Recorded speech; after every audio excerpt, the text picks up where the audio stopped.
السلام علیکم ورحمۃ اللہ وبرکاتہ۔ الحمد للہ وکفا والصلاة والسلام علی من لا نبی بعدہ، اما بعد فاعوذ باللہ من الشیطان الرجیم، بسم اللہ الرحمن الرحیم۔ قرآن حکیم کے 26ویں پارہ میں سے 4 انتہائی اہم نکات پیش خدمت ہیں۔ نمبر 1، مجھے دکھاؤ۔ اللہ رب العالمین نے اپنے نبی علیہ الصلاۃ والسلام کو حکم دیا کہ آپ کہہ دیجئے جنہیں تم اللہ کے سوا پکارتے ہو، مجھے دکھاؤ کہ انہوں نے زمین کا کون سا ٹکڑا بنایا ہے یا آسمانوں میں ان کا کون سا حصہ ہے۔ تو یہ چیلنج اللہ رب العالمین نے نبی مکرم علیہ الصلاۃ والسلام کی زبان اطہر سے اور پھر قیامت تک اہل ایمان کو سکھا دیا ہے کہ وہ جو رب کے مقابلے کے اندر کسی چیز کی بھی پوجا کرنے والے ہیں،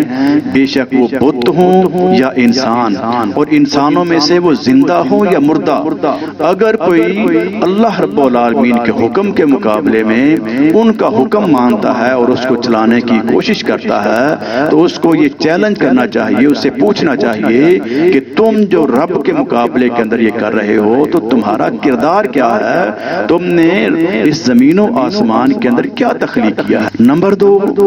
ناڈر لیڈر۔ اللہ فرماتے ہیں بے شک جن لوگوں نے کہا کہ ہمارا رب اللہ ہے اور اس پر ڈٹ گیا، نہ ان پر کوئی خوف ہوگا اور نہ وہ غمگین ہوں گے۔ تو اللہ رب العالمین نے توحید و سنت کے عامل شخص کو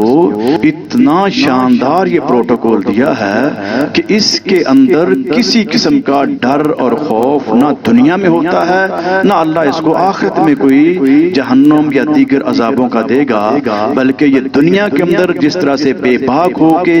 اللہ کی توحید کی دعوت دیتا رہا، اللہ کے دین کے غلبے کے لیے اپنے آپ کو پیش کرتا رہا اور انفرادی حیثیت سے نہیں بلکہ ایک نڈر لیڈر کی صورت کے اندر زندگی بسر کرتے ہوئے قرآن و سنت کے مطابق دنیا کو بلاتا رہا اور اس کی دعوت دیتا رہا اور اپنا شاندار کردار پیش کرتا رہا، تو اللہ رب العالمین جنت کے اندر بھی اس کو بڑے پروٹوکول کے ساتھ داخل کر دیں گے۔ نمبر 3، خطرناک تبدیلی۔ سورہ محمد کی آخری آیات میں اللہ رب العالمین نے فی سبیل اللہ خرچ کی ترغیب دیتے ہوئے فرمایا،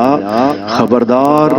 تم وہ لوگ ہو کہ اللہ کی راہ میں خرچ کرنے کے لیے بلائے جاتے ہو تو تم میں سے بعض بخیلی کرنے لگتے ہیں، اور جو بخل کرتا ہے تو وہ دراصل اپنی جان سے بخل کرتا ہے۔ اللہ غنی ہے اور تم فقیر و محتاج، اور اگر تم روگردانی کرو تو وہ تمہیں تبدیل کر کے اور لوگوں کو لائے گا جو تم جیسے نہ ہوں گے۔ یعنی سب سے خطرناک تبدیلی یہ ہے کہ بندہ مال و متاع ہونے کے باوجود رب کے راستے میں خرچ نہ کرے اور اللہ تعالیٰ اس کو دھتکار دے، رد کر دے، ریجیکٹ کر دے اور اس کو پیچھے ہٹا کے اور لوگوں کو اپنے دین کے کام کے لیے منتخب کر لے۔ نمبر 4، پسپائی یا فتح۔ سورہ فتح کے آغاز میں اللہ احکم الحاکمین نے 6 ہجری میں 1400 صحابہ کرام رضوان اللہ علیہ مجمعین کی قیادت کرتے ہوئے نبی مکرم علیہ الصلاۃ والسلام کے اس عظیم سفر کی روزات بیان کرتے ہوئے اور مقام حدیبیہ پر کیا جانے والا جو صلح کا معاہدہ تھا اس کا تذکرہ کرتے ہوئے فرمایا کہ یہ بہت بڑی فتح ہے۔ حالانکہ ظاہری طور پہ تو نظر یہ آتا تھا کہ پسپائی اختیار کی جا رہی ہے اور جھک کے معاہدہ کیا جا رہا ہے، کفار کی ساری شرطیں مانی جا رہی ہیں، لیکن کمال ایمان صحابہ کرام رضوان اللہ علیہ مجمعین کا کہ انہوں نے نبی مکرم علیہ الصلاۃ والسلام کے فیصلے کو مکمل طور پہ تسلیم کیا، اور نبی مکرم علیہ الصلاۃ والسلام کی اس بے مثال دور اندیشی کا نتیجہ یہ نکلا کہ فقط 2 سال کے اندر